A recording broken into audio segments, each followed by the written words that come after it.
Viewers, welcome back to my channel with a very demanding topic of writing section of class 10th CBSE, that is analytical paragraph. So let's know what is analytical paragraph. It is a type of data analysis where we have to analyze the given data and to reach on a conclusion out of it. Analytical paragraph presents the evidence in order to prove and support your thesis. Now, two questions arises, that is, what is to analyze and what is thesis. So let's know at first the meaning to analyze.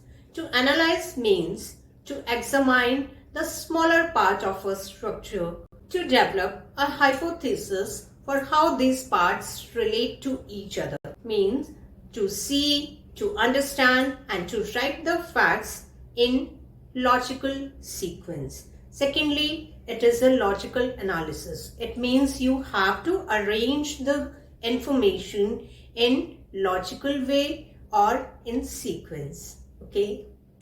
Now let's know about thesis. Thesis is a statement that declares what you believe and what you intend to prove. Thesis is another word of theory. It means theory. Okay, that is a particular information about the given data.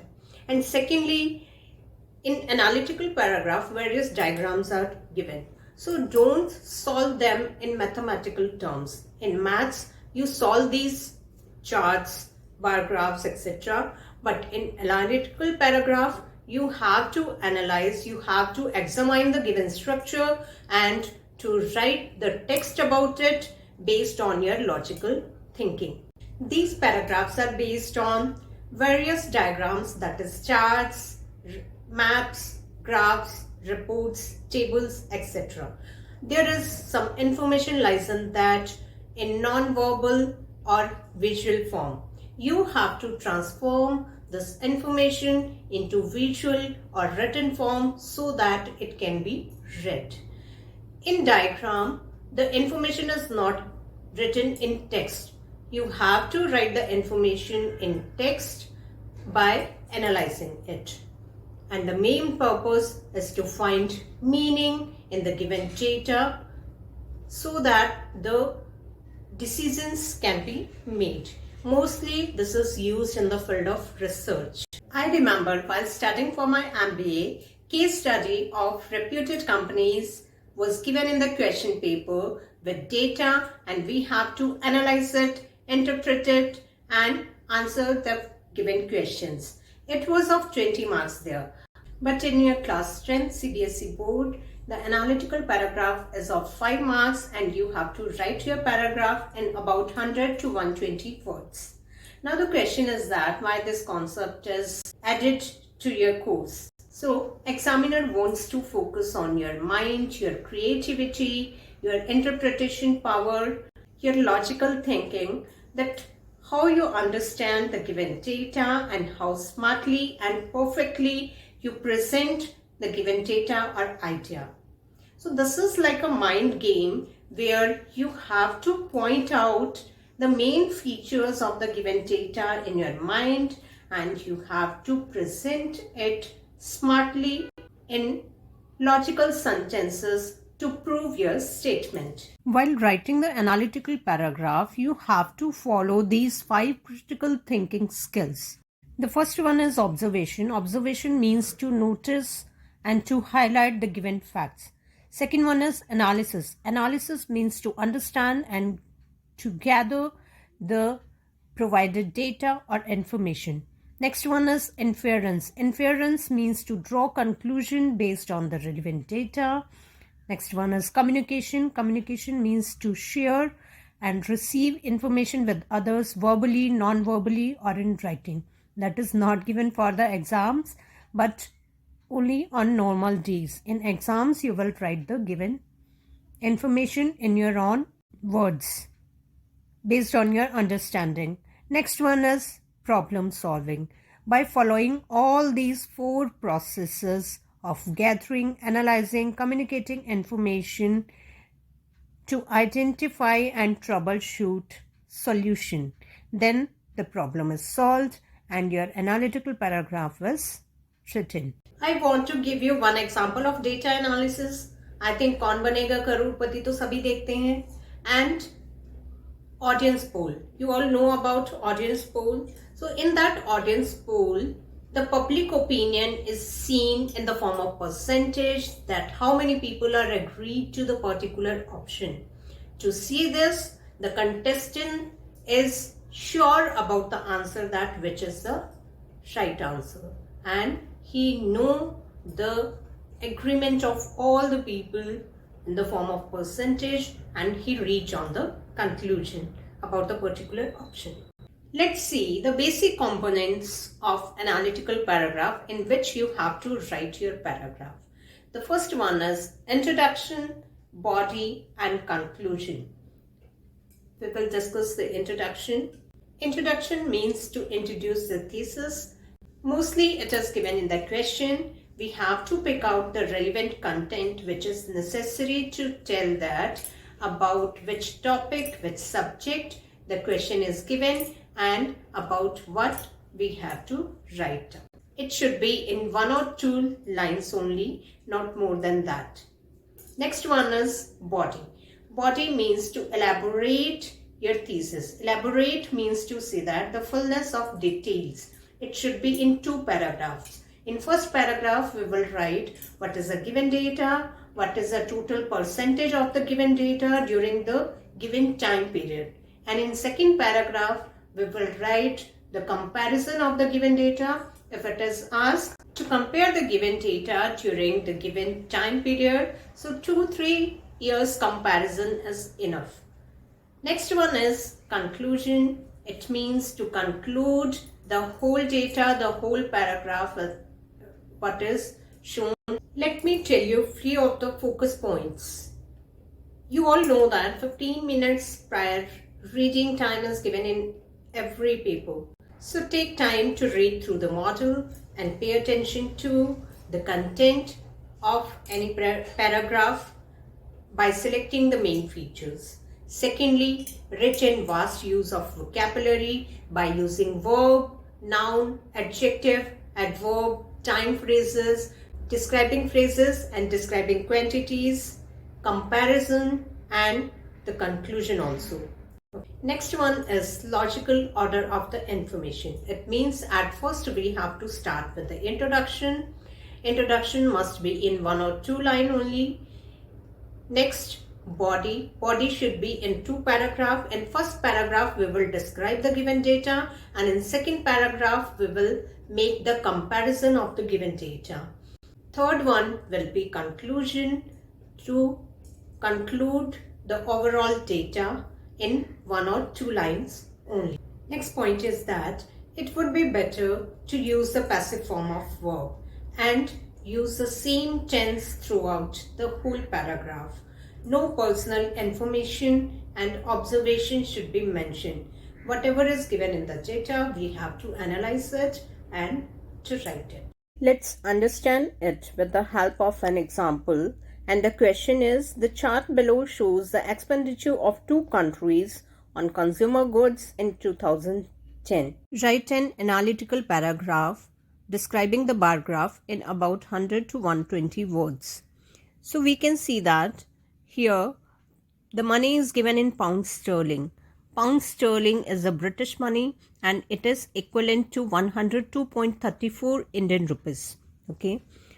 And on x-axis there are given 2 countries. The blue one is France and orange one is UK. And on y-axis there is given the British money. So let's write the analytical paragraph and understand all the components of it. Let's begin with the introduction. Before starting the introduction, let's know about the introductory phrases. The phrases are: the chart, table, report, graph given above describes. What to describe? That is given in the question. Second one is the table suggests. Next, we will write from the question. The line graph shows the data given provides information about dash. The pie chart illustrates. Okay. So what we have to write, whatever is given in the question, little bit modification is required. We will write the another phrase. Suppose here it is given the chart below shows. So we will change it in illustrates. Add some relevant information. What to add? Two countries are given. So we can write the name of the two countries. We can write the name of the consumer goods. How many consumer goods are there? Year is already mentioned and the units are measured in pounds sterling. Okay. So the introduction is the bar graph illustrates the amount of money spent on 5 consumer goods: cars, computers, books, perfume and cameras in France and the UK in 2010. Units are measured in pounds sterling. So introduction will be in 1 or 2 lines only, not more than that. The content is given in the question. We have to pick up the relevant content and add some more information which is required to introduce the thesis. So that is introduction. I hope you understand. Let's move on to the body paragraph. As the bar graph shows a direct comparison of expenditure on consumer goods by two countries. So we will describe the given data comparatively. At first, we will talk about the cars. In terms of cars, people in the UK spent about £450,000 on this, as opposed to the French at 4 lakh. It is the highest spending out of all the goods in UK. Similarly, the British expenditure was higher on books than the French, around 4 lakh and 3 lakh pounds respectively. In the UK, expenditure on cameras just over £350,000 was over double that of France. Over double means to say that more than that of the double, which was only £150,000. So the expenditure on cameras in France was just 40% of the expenditure in UK. Now let's discuss the second body paragraph. In second body paragraph, we will compare about the remaining goods. On the other hand, the amount of money paid out on the remaining goods was higher in France. About 350,000 was spent by the French on computers, which was slightly more than the British, who spent exactly 350,000. As perfume is less required good in comparison to the other consumer goods, so neither of the countries spent more on perfume, which accounted for 2 lakh pounds in expenditure in France, but under 150,000 in the UK. So we can see that the expenditure on consumer goods in France is slightly declining for all the consumer goods, while the spending in UK is moderately fluctuating. Now write the conclusion in the next paragraph. Overall, what do we notice? That we have to mention 2-3 lines. So let's write. In a nutshell, the UK spent more money on consumer goods than France in the given time period, that is 2010. Both the British and the French spent most of the money on cars, whereas the least amount of money was spent on perfumes in the UK compared to cameras in France. Furthermore, the most significant difference in the expenditure between the two countries was on cameras. Okay, so this was an analytical paragraph. You can add the rich vocabulary also according to you and make it impressive. Let's know about the most important vocabulary which is used in the body. Okay, so first word is fluctuate. Of fluctuation. Fluctuation means the sudden change, sudden rise or sudden fall on irregular basis. So an irregular rising or falling of an amount or any number. Okay. Second one is dip or dip. Dip means जब हम किसी चीज को डुबाते हैं, we dip it down. Okay. So dip means put something down very quickly. Bottom out, to reach at a lowest or worst point from where the data starts beginning to rise, whether it would be the sale or production or anything else. Before that point, the lowest point, that is called bottom out. Next one is plateau.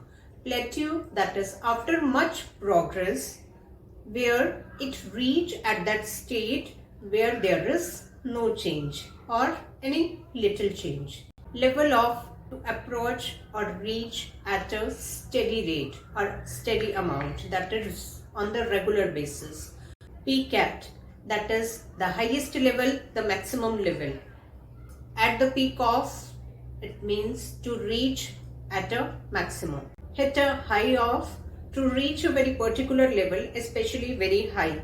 And hit a low of, that is to reach a very low level. Remain steady. It means in regular manner, either it would be the rise or fall, it would be in the regular manner. Remain stable, remain unchanged means there is no change in the given data, no growth, no decrease. Plunge and plummet. These words are widely used. It means fall down. It means drop down suddenly. Both have almost similar meaning, that is fall suddenly or drop down suddenly. Plunge and plummet. Substantially, it means largely, to a great extent, and hence means as a consequence from now, it means as a result from now. To draw the comparison, we will use the vocabulary in comparison to, in contrast with, similarly, on the contrary. Few of the time phrases are over the next 3 days or year. Okay. The first year, the last year, the final year, at the beginning of the period, at the end of the period, in the next following 3 days, 3 days later, etc. Let's see the vocabulary for upward trend and downward trend. Okay. So at first, upward trend. Upward trend means to rise. Okay. So here, rise and arise. Rise is a verb, arise is a noun. Okay, what is the difference? Rise means badna, upar utna, and arise means badhav. Okay, so we can use both the terms. Either we want to use it in the verb form or we want to use it in the noun form. Similarly, increase or increase, grow or growth, climb or climb, go up. Okay. In the same way, that is downward trend. Downward trends means kam hona, niche aana. Okay. Decrease or decrease. Similarly, it is decrease is a verb or decrease is a noun. Decrease means kam hona and a decrease means kami aana. Kisi cheez mein kami aana. Whether it would be the production, the sale, the purchase, everything. Decline or decline, fall or fall, drop or drop. Few of the describing phrases are, that is starting to rise, starting to fall, just double to the previous year, okay, and slightly drop down, etc. Likewise, these we can use the describing phrases. And for the conclusion, that is overall or in a nutshell. In a nutshell means to say that in short. Describing quantities are, for example, 30% of the highest and almost equal to, that is the lowest, approximately, very close to the percentage, 1/3 of, just under 10, etc. So my dear students, I hope the concept is very clear to you all. If you have any doubt regarding the analytical paragraph, you can type your doubt in the comment box. I will definitely reply it. And don't forget to like, share and comment on my video and subscribe my channel. Thank you all. Keep practicing, keep learning, keep growing. Have a nice day.